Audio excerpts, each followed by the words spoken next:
Assalamualaikum warahmatullahi wabarakatuh.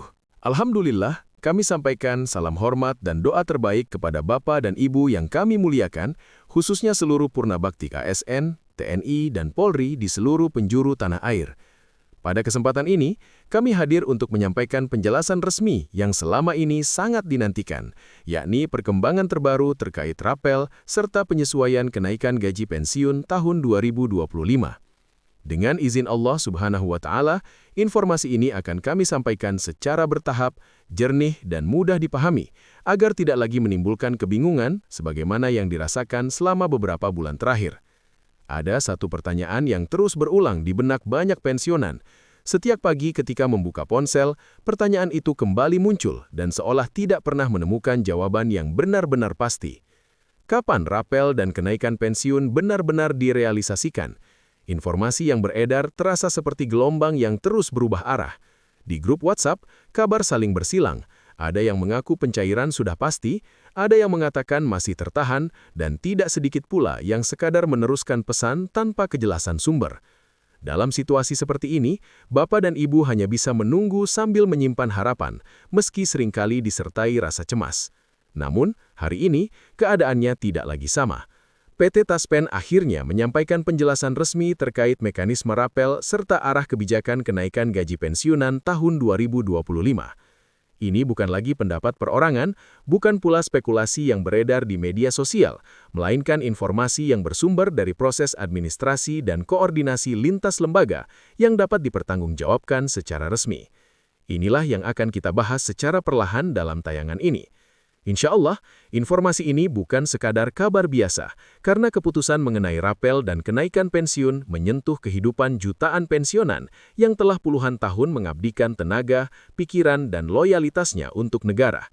Sangat wajar apabila Bapak dan Ibu menginginkan kepastian atas hak yang memang seharusnya diterima. Pembaharuan kali ini tidak hanya membahas soal waktu pencairan, tetapi juga menjelaskan bagaimana pemerintah menyesuaikan inflasi, menghitung ulang kemampuan fiskal, serta melakukan pembenahan struktur sistem pensiun secara menyeluruh. Artinya, pemerintah tidak sekadar menentukan angka, tetapi sedang menata ulang sistem pembayaran pensiun agar ke depan lebih stabil, lebih akurat, dan tidak lagi menimbulkan ketidakpastian berkepanjangan. Gambaran besarnya, pembayaran pensiun dan rapel bukanlah proses sederhana yang cukup dengan satu keputusan lalu dana langsung masuk ke rekening. Di baliknya, terdapat rangkaian panjang koordinasi antara kementerian terkait, lembaga teknis seperti Taspen dan Asabri, bank penyalur, hingga unit administrasi di masing-masing instansi.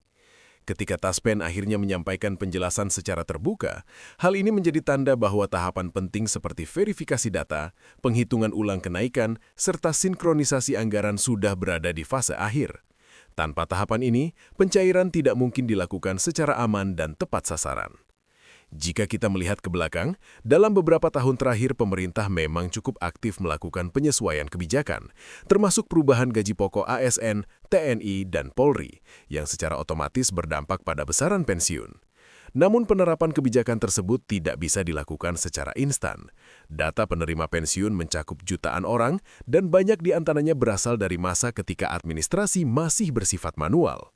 Seluruh data tersebut harus disesuaikan dengan sistem digital agar perhitungan rapel benar-benar tepat dan tidak ada hak yang terlewat. Disinilah peran Taspen dan Asabri menjadi sangat krusial. Mereka tidak hanya menghitung nominal, tetapi juga memastikan setiap nilai kenaikan sesuai ketentuan pemerintah dan selaras dengan daftar gaji pokok terbaru. Kesalahan pada satu komponen saja, seperti golongan terakhir atau masa kerja, dapat berdampak besar pada perhitungan rapel. Jika tidak dikoreksi, kekeliruan tersebut bisa mempengaruhi bukan hanya satu orang, melainkan ribuan pensiunan dengan kategori serupa. Karena alasan inilah, pengumuman resmi baru disampaikan setelah pemerintah benar-benar yakin bahwa basis data yang digunakan sudah cukup kuat dan valid. Keresahan yang Bapak dan Ibu rasakan dalam beberapa bulan terakhir sangat dapat dimaklumi. Banyak informasi tentang rapel bersumber dari tangkapan layar lama, potongan dokumen rapat yang belum final, hingga analisis pribadi yang tidak memiliki kewenangan. Inilah sebabnya Taspen terus menekankan pentingnya menunggu pernyataan resmi. Ketika lembaga berwenang akhirnya memberikan pembaruan, meskipun belum selalu disertai tanggal yang sangat rinci, hal itu menandakan bahwa proses pengambilan keputusan sudah mengarah ke tahap final. Penjelasan ini juga mengungkap bahwa pemerintah sedang mengupayakan pola kenaikan pensiun yang lebih stabil ke depan. Harapannya, penyesuaian bisa dilakukan sejak awal tahun sehingga tidak lagi terjadi penantian rapel yang panjang seperti sebelumnya. Tahun 2025 dijadikan semacam masa transisi atau pengujian kebijakan baru agar sistem ke depan lebih rapi, lebih tertib, dan tidak membingungkan. Dengan kata lain, apa yang terjadi tahun ini bukan hanya soal pencairan dana, tetapi juga pembenahan sistem jangka panjang. Salah satu poin penting yang disampaikan Taspen adalah kemungkinan pembayaran rapel tahun 2025 dilakukan secara bertahap berdasarkan golongan. Ini bukan bentuk pembedaan atau perlakuan tidak adil, melainkan strategi teknis agar proses berjalan lebih cepat dan tertib. Golongan yang datanya telah rampung diverifikasi akan diproses lebih dahulu, sementara golongan lainnya menyusul setelah validasi tambahan selesai. Taspen juga menegaskan bahwa bank penyalur hanya akan bergerak setelah menerima instruksi resmi dan dokumen lengkap dari pemerintah. Artinya, tidak ada bank yang dapat mencairkan dana tanpa dasar hukum dan administrasi yang jelas. Lalu bagaimana pemerintah menentukan besaran kenaikan pensiun? Ada beberapa indikator utama yang digunakan, antara lain tingkat inflasi, pertumbuhan ekonomi, kemampuan fiskal negara, serta proyeksi kebutuhan dana pensiun jangka panjang. Inflasi menjadi faktor penting karena nilai pensiun harus tetap mampu menjaga daya beli. Namun pada saat yang sama, APBN juga harus dijaga keseimbangannya agar program lain seperti pendidikan, kesehatan, bantuan sosial, dan pembangunan daerah tetap berjalan. Salah satu faktor yang membuat rapel sempat tertunda di beberapa periode adalah proses harmonisasi data, baik untuk pensiun sendiri, pensiun janda atau duda, maupun pensiun ahli waris yang masing-masing memiliki rumus perhitungan berbeda. Pengumuman Taspen kali ini memberi sinyal bahwa proses harmonisasi tersebut sudah jauh lebih tertata. Dalam pembahasan bersama Kementerian Keuangan, pemerintah juga mempertimbangkan rasio antara pengeluaran dan penerimaan negara.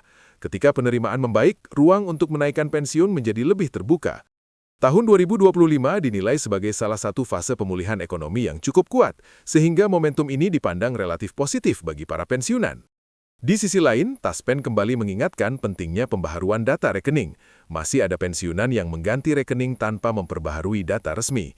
Sistem otomatis akan menolak transaksi jika data tidak cocok, sehingga pembaharuan ini menjadi sangat penting, terutama bagi bapak dan ibu yang berada di daerah. Pertanyaan yang paling sering muncul pun akhirnya kembali terdengar. Kapan uangnya benar-benar masuk? Taspen menjelaskan bahwa setelah dokumen final diterbitkan, bank penyalur umumnya hanya membutuhkan hitungan hari hingga sekitar 1-2 minggu, tergantung kesiapan sistem perbankan. Perlu diingat bahwa meskipun persentase kenaikan sama, nominal yang diterima setiap orang tetap berbeda karena mengikuti golongan dan gaji terakhir. Menjelang pencairan, dinamika di lapangan biasanya semakin ramai. Rumor meningkat, pesan berantai beredar cepat, dan potongan video sering menimbulkan salah tafsir. Karena itu, Taspen, Asabri, dan Kementerian Keuangan mengimbau agar bapak dan ibu menjadikan pernyataan resmi sebagai rujukan utama. Tanpa dasar resmi, informasi apapun sebaiknya dianggap sementara. Satu hal yang tidak kalah penting adalah kewaspadaan terhadap penipuan. Momentum rapel kerap dimanfaatkan oleh oknum yang mengatasnamakan Taspen atau Asabri dan menawarkan bantuan percepatan pencairan dengan imbalan biaya. Perlu ditegaskan secara resmi bahwa tidak ada pungutan apapun dalam proses pencairan hak pensiun. Jika ada pihak yang meminta uang, bapak dan ibu patut waspada dan segera melakukan konfirmasi ke kantor resmi atau call center terpercaya. Di balik seluruh aspek teknis ini, ada sisi sosial dan psikologis yang tidak boleh dilupakan. Para pensiunan sangat membutuhkan kepastian informasi untuk mengatur kehidupan sehari-hari. Rapel sering direncanakan untuk kebutuhan penting seperti biaya kesehatan, perbaikan rumah, pendidikan cucu, atau pelunasan kewajiban. Karena itu, perencanaan keuangan sebaiknya tetap fleksibel dan tidak sepenuhnya bergantung pada satu tanggal tertentu agar beban pikiran tidak terlalu berat jika terjadi penyesuaian jadwal. Pada akhirnya, seluruh proses ini menunjukkan bahwa pemerintah berupaya menjaga kepercayaan para pensiunan. Keterbukaan informasi, kehati-hatian administrasi, dan kesungguhan dalam menata sistem merupakan bentuk penghargaan atas pengabdian bapak dan ibu kepada negara. Rapel dan kenaikan pensiun bukanlah pemberian, melainkan hak yang memang harus dipenuhi. Dengan izin Allah, semoga penjelasan ini dapat sedikit menenangkan hati bapak dan ibu sekalian. Teruslah mengikuti informasi dari sumber resmi dan hindari kabar yang meragukan. Jika bapak dan ibu ingin mendapatkan pembaruan lanjutan seputar rapel, kenaikan pensiun, dan kebijakan terbaru untuk pensiunan ASN, TNI, dan Polri, tetaplah bersama kami di channel ini. Terima kasih telah menyimak hingga akhir. Semoga Allah SWT senantiasa menganugerahkan kesehatan, kelapangan rizki, dan ketenangan batin bagi seluruh pensiunan dimanapun berada. Jangan lupa untuk like, share, dan subscribe agar tidak tertinggal informasi penting berikutnya. Insya Allah, kami akan terus menghadirkan kabar resmi yang jelas dan mudah dipahami di video-video selanjutnya. Wassalamualaikum warahmatullahi wabarakatuh.